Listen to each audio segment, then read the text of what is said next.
Hizbullah telah kembali meluncurkan roket ke arah Galilea, di mana wilayah tersebut diketahui merupakan pusat teknologi pangan milik Israel.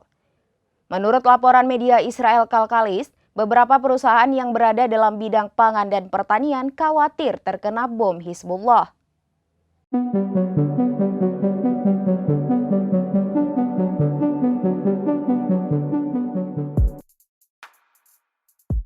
Hizbullah telah kembali meluncurkan roket ke arah Galilea, di mana wilayah tersebut diketahui merupakan pusat teknologi pangan milik Israel.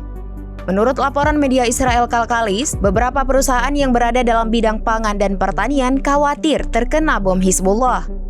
Mereka akhirnya memutuskan pindah dari Israel Utara.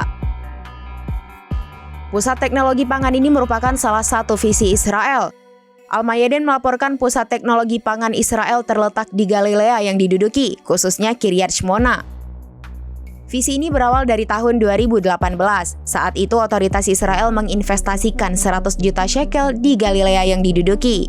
Tujuannya adalah untuk membangun industri pangan dan pertanian. Kemudian pada tahun 2023, otoritas inovasi Israel kembali memberi 6 juta dolar ke perusahaan-perusahaan yang berlokasi hingga 10 km dari perbatasan utara. Sebelum perang dimulai, Kiryat Shmona menampung 90 perusahaan rintisan.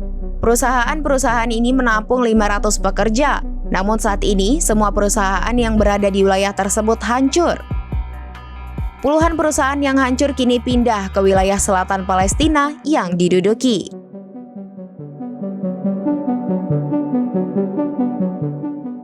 Demikian informasi terkini Syedaralun. Saksikan terus informasi lainnya. Jangan lupa like dan share seluruh akun srambinews.com. Download Tribun X sekarang. Menghadirkan lokal menjadi Indonesia.